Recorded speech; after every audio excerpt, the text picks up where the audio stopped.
good afternoon. It's Chong here. Welcome to another week of our Facebook live show. How are you guys doing? I'm so excited to catch up with you today. So we have an exciting topic that we're going to talk about today. We are going to dive deeper into the supplements. So we are going to give you some guiding principle how to help you to choose your supplements as a starter basic plan for you. So if you are someone who just starting to get pregnant or have been trying for a while, this is definitely the episode you don't want to miss if you want to find out are you really taking the right type of supplement. Now, for those of you who don't know me, my name is Chong and I'm the fertility dietitian currently based in Brisbane, Australia. I run a virtual consultation practice, meaning I see clients from all around the country, but I also consult clients at my practice at the Star Medical Centre at Sunnybank, as well as Myhealth Brisbane Showgrounds. So I mainly see clients, mainly women and also couples who are trying to conceive, to help them to get their diet right, and by formulate a customized individualized supplement plan to help them to optimize their nutrition and to increase their chances of getting pregnant. So today, like I promised, I'm going to share with you some tips. How can you choose the supplements when you're just starting to try out for a pregnancy? So this is a standard guiding principle, and of course if you are currently experience fertility issue, have been trying for years, or planning to go IVF treatments or other fertility treatment, it will be best to have the one-on-one consultations so I can further customize to your needs. Now, just to remind you, I do also offer a 15 minutes free nutrition assessment call. So if you are interested, please go to my website at catchingchong.com.au/book a consult. That's where you can schedule a time with me, where we're going to just get that conversation started to find out how I can best help you and possibly giving you some tips to improve your diet or the supplement. Now, so before we dive into today's topic, so what I usually do in my private one-on-one consult in order to formulate a customized plan is firstly, I will actually assess your overall health, request a blood test from your doctors or your fertility specialist, and then I will assess as well as based on how are you doing with your current nutrition, your intake, your diet, whether you have any specific food intolerance issue, your fertility goals, treatment plans. So basically, I will take a really good chunk of my time to assess before recommending you what is the specific nutritional supplement regime that's best for you and helping you to source the suitable brand. So that's what happens usually in my one-on-one consult. But today I want to give you some guiding principle how you can get started, right? By knowing whether you are on the right track, whether you are taking the right supplement. So this is especially important for you if you're just starting to, trying for a baby and no reason to expect any fertility issues. So here's the basic plan, how you can optimize your egg quality, get pregnant faster, and of course to support a healthy pregnancy and a healthy baby. So number one, the key nutrient you need to pay a big attention is what we call folate, which is also known as the queen of the fertility nutrient. So folate is so crucial because it's the key nutrient that help with the formations of your baby brain and spinal cord. So let me explain to you in more detail. The neural tube is the baby brain and spinal cord, and it's one of the first components to develop. Folate is essential for the development of the neural tube. So if you don't have enough of folate intake, it can be one of the reasons you may not have a successful pregnancy. So folate basically is a B group vitamin it's a water soluble, so it needs to be regularly replenished, because those excess folate might get excreted out from your body. So where can you get those folate? So folate is naturally present in many sources, such as green leafy vegetables, beans and legumes, and liver. So insufficient diet intakes of folate for as short as about 2 to 3 weeks has been reported to result in a deficiency when we, testing your blood level, right? So it is one of the very important things that to know if you are currently trying to conceive. It is recommended that you need to take at least 1 month before getting pregnant to have a folic acid supplement, or the best is to 3 months ahead, because it takes about roughly 3 months to optimize the egg health. In terms of the recommended dosage, it's recommended to have at least about 400 microgram of folic acid. So make sure that you want to choose the right amount of folic acid that you're taking, right? Now, one thing is important to note that folic acid is commonly found in prenatals and or preconception multivitamins. And I should also mention that folate that I mentioned before, folate is naturally coming from the natural food source.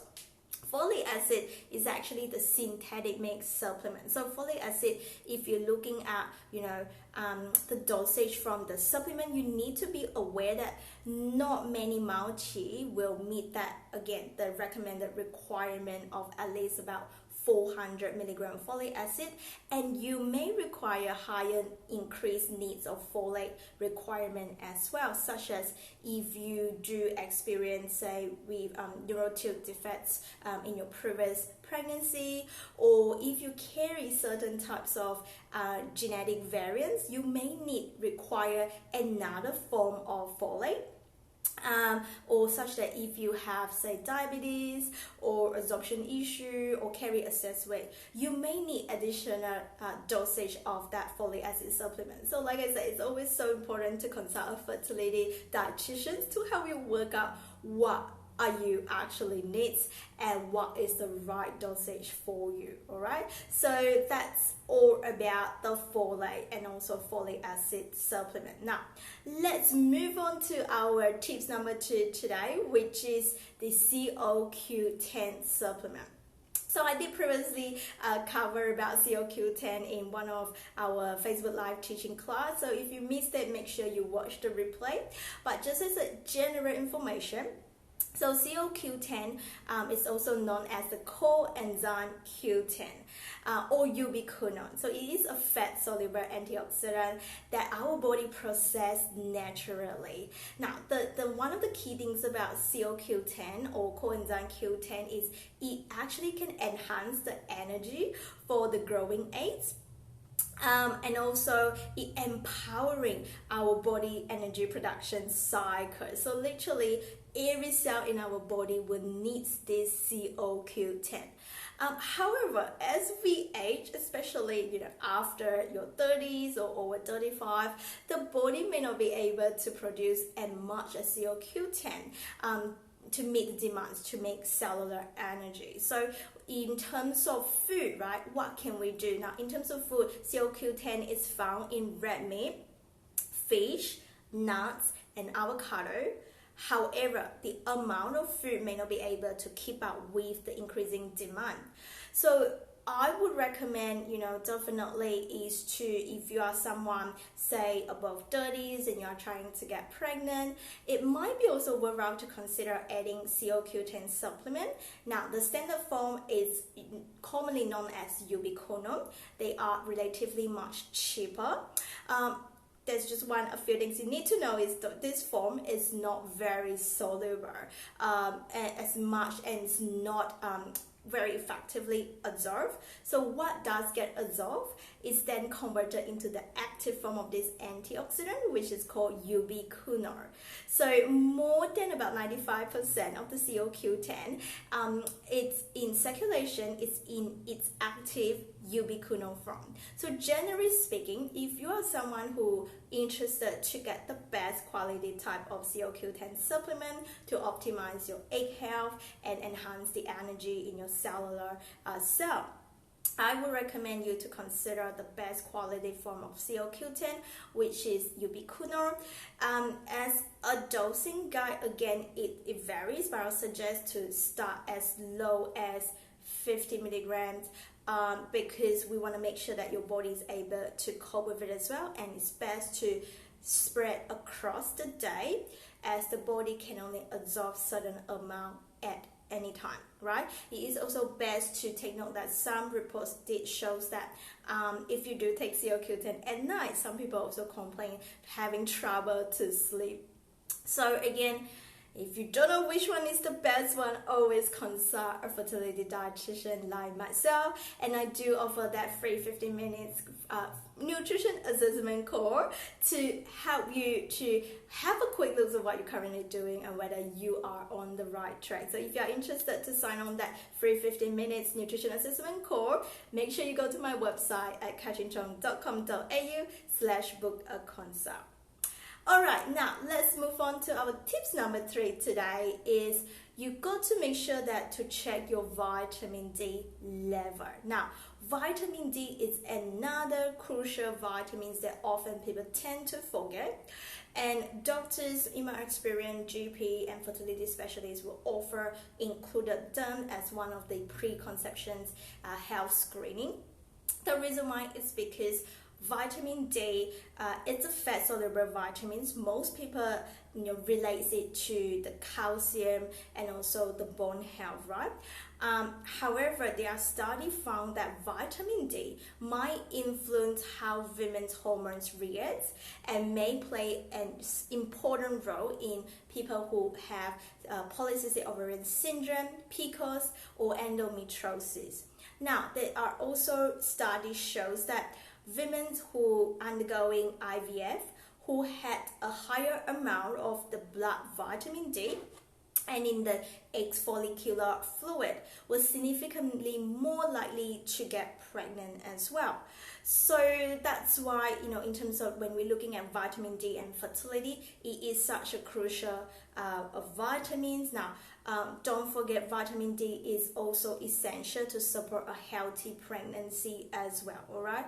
So the recommended dose, again, depending on your vitamin D level, you may need different dosage as advised by the doctors, but definitely we don't want you to consume too much either, right? Just as a recommended guide, you may be advised by your doctors to start like a vitamin D 1000 IU. So D3 probably is the active forms of the vitamin D, but also it is recommended for pregnant women not to consume more than about 4000 IU on any one day. So you got to make sure having too much of supplement sometimes can be harmful for your body too.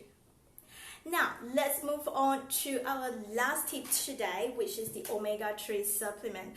You probably have been listening listening to my previous classes, and I have been focusing on this nutrient. So why is that so important? So studies have shown that if you do have a sufficient amount of omega-3, it can improve fertility and also both naturally conceptions, and if you are going through IVF, there are also studies supporting the use of omega-3 supplement, right? As it can help to reduce the oxidative stress and inflammations and hence minimize the damage to the eggs. So how should we choose the supplement? Like, this is one of the supplements that often get confused by a lot of people because there are just so many brands out there with so many different dosage and quality. So the best choice is of course, we try to maximize from diet first. Is I want you to include the 2 to 3 serving of oily fish a week, and you got to make sure that they are lower in mercury. So the type of fish that we're looking at includes salmon, trout, sardine, and mackerel. So we're talking about 1 fillet per serve. So if you can up to about twice or 3 times per week, that can help to maximize your omega-3 level, right?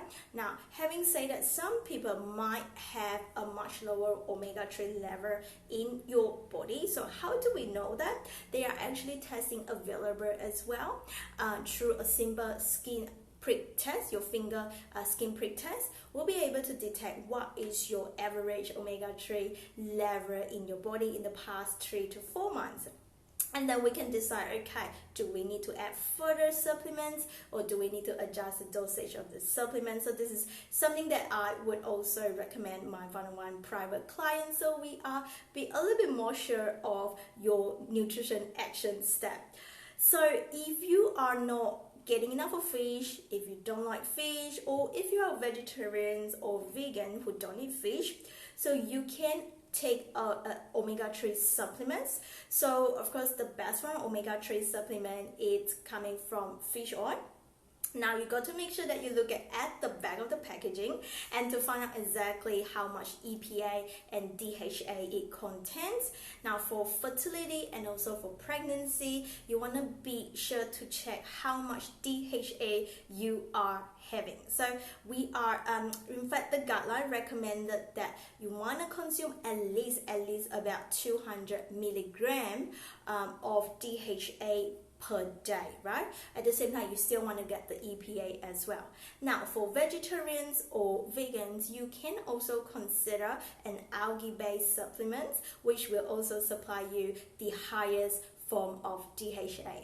Now, one last thing very important to know is when you're selecting which brand of omega-3 you should choose, you also want to choose a brand that is confidently, sharing with you their mercury level as well. Make sure that we don't expose to that high mercury level. So a brand that can give you a peace of mind to get their mercury tested in their fish oil. Alright, so that's all from me for today. So just to recap what we have covered. So today we are mainly addressing to give you a starter guide for you if you are starting just to try out to get pregnant and have no reason to expect any fertility issues. So we have covered what are the 4 key nutrients that can help you to select the nutrition supplement. So we talk about the folic acid, we talk about CoQ10. Number 3 is you got to check your vitamin D level, and lastly you might also need to consider omega-3 supplements. So that's all from me today, guys. So I hope you have a wonderful week. Until next week, I will see you then. Bye for now.